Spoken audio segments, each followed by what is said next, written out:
Hey, so today we are talking about 3 ways to hit the blue raid boss, and this is the fourth video of this series so far.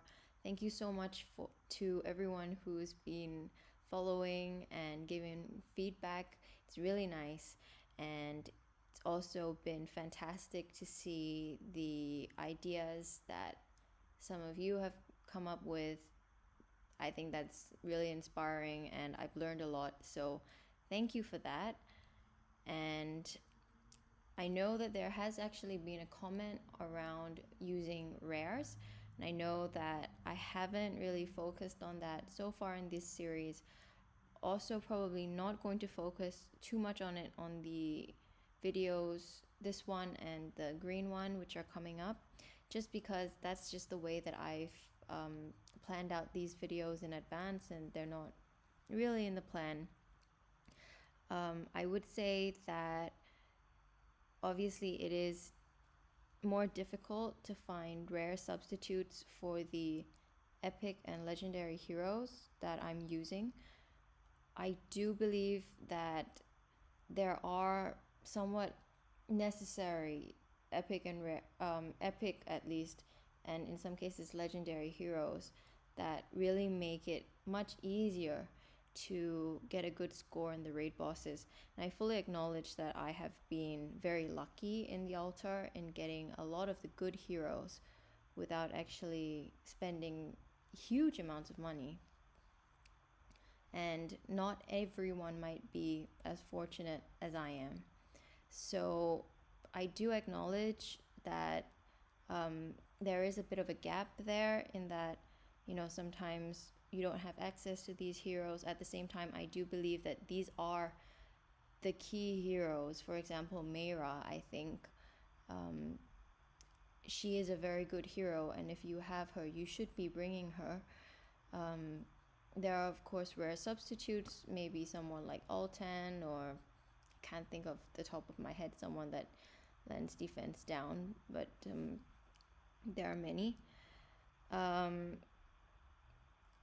So this one, for example, and I think you will see in the green raid boss video that there are a couple of heroes that are going to get you the very high scores. And in the case of the blue raid boss, I think that immunity or spell shield is in some ways the must-have. So if we jump into the first team, I'm bringing Tesix.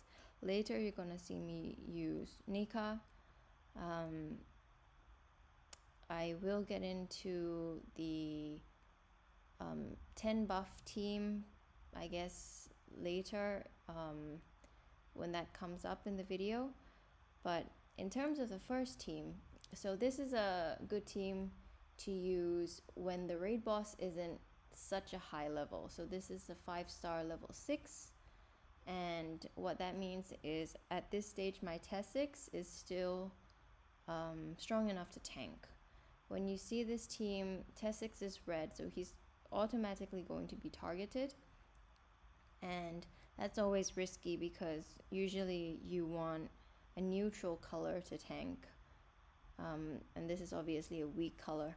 But the good thing about Tesix is that not only does he give spell shield, he gives reflect as well, so you get a little bit of that reflect damage. And then I'm bringing Aurora for increased attack, Meira for decreased defense and vulnerability, and I'm bringing 2 big hitters, so Savior and Pan.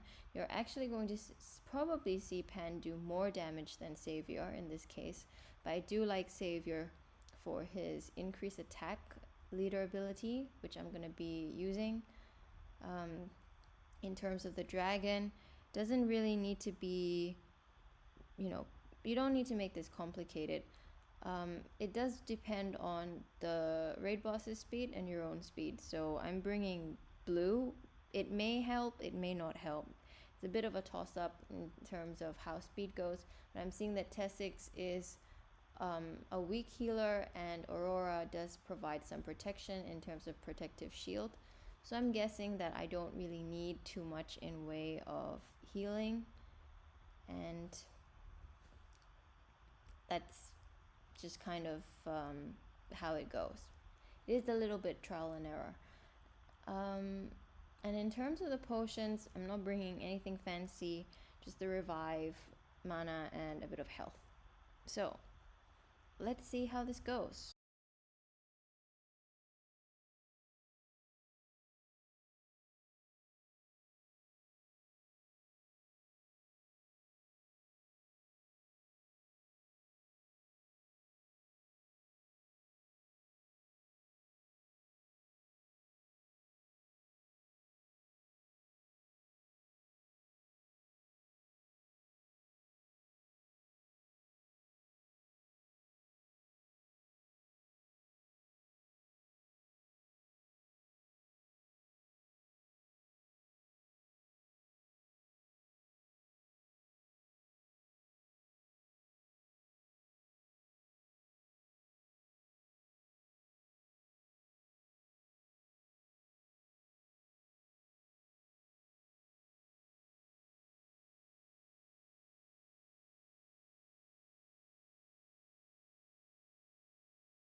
Alright, so for the second team, it's very similar to the one before in terms of the first 3 heroes. So I've swapped out Tesix for Nika, and this is especially for the case when you're fighting maybe a little bit of a stronger raid boss, or maybe your Tesix is too weak to tank, and then Nika could be a good option. The thing to be aware of though is that once you take away Tesix, you take away the tank. So the raid boss is going to find another tank, and in this case, I know from experience, the raid boss is going to find my Meira. So before, with the Tesix tank, I was actually able to use Meira at 5 stars, level 50. But obviously, when she becomes the tank, then she'll need to be maxed out, because she will need the HP and the defense. So that's Nika doing the spell shield, Aurora, Meira the same, and this is actually a fake Gildor team. So one of the strategies to fight the raid boss is to use Gildor, and he gains more. Well, he does more damage for every positive status affecting him. I have him at 5 stars, and I decided not to ascend him to 6 stars. So for this team, I'm using Cassia instead, who has a very similar mechanic. She doesn't do more damage for every buff affecting her, but she will fire twice if she has 5 or more buffs. So that's a bit of a caveat there. With Gildor, I expect the damage would be higher. And because I want to maximize the number of buffs, then I'm bringing Strybog, who is going to give a lot of buffs. I did mention that it's possible to do a team without spell shield, and that's basically if you stack 10 buffs. There could be any buffs, but the idea is if you stack them and it goes off into the raid boss's turn, the raid boss is not going to be able to land debuffs because you're already full of 10 buffs. I actually find that when I run this strategy, I still like using Nika to get a lot of buffs, because she can give quite a lot of buffs. I think let's have a look. Yeah, so if she is attacked with critical damage, she has a chance to grant recovery. So I think that she is a very good hero for stacking buffs, and I'm also bringing the green dragon to help stack buffs. In terms of potions, it's the same as before, so let's just get into it and have a look.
So for the last team, I'm going to use Koharu, who is probably a hero designed to counter the blue raid boss, so definitely worth including her in one of the teams.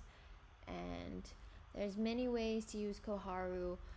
The thing to be aware of is even though she is immune to freeze and decrease attack, her allies are not. And I think if you actually let them get frozen or decreased in speed, you do end up missing potentially quite a lot of turns.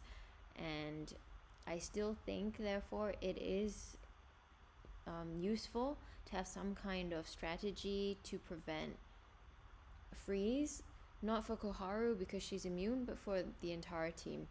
I think that is a bit of a shame because it would have been really nice to have a team that just doesn't need to be afraid of freeze at all. But that's personally what I found, that I still get better damage if I have spell shield on my heroes. So I've switched it up a tiny little bit. So I've just taken out Aurora and Cassia for Etro and Koharu. I think that Hempa could also work very well instead of Etro. She will give the increased attack and increased defense, which is going to help with survivability of the entire team, especially at higher raid bosses, while Etro is going to give increased attack and increased critical damage. Only to Koharu though, not to the entire team, so we will lose a little bit on the tile damage there. Both are viable in my opinion, but Etro is quite a fun hero if you kind of like the having the upside and the downside. So that's why I'm bringing him, just to show him in action. What I would like to say though is it's important that the heroes that go to these teams are quite tanky, because if there's a chance that they are going to tank, they will need the HP and the defense stats. And just remember, because if they are not tanky enough, they could either get targeted or they're not going to survive the special attack. So that would be my caveat there. And I'm using Koharu as the leader to increase the attack even more, bringing the blue dragon also just in case it makes a difference for the speed. And I switched out some of the mana pods to health, because I don't really have that much healing here, and I don't have Aurora for the protective shield, so I'm thinking I need a little bit more survivability. And this one is potentially a bit risky because I now only have 2 fast heroes. For me, I know that Nika and Strybog are fast. That's just for my gear. Because I've switched Aurora out, might be a bit more tricky to get turns in against the raid boss. Having fast heroes really helps break that up, by the way. So that is a little bit of a downside, but let's see how it goes.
So that was 3 ways to hit the blue raid boss.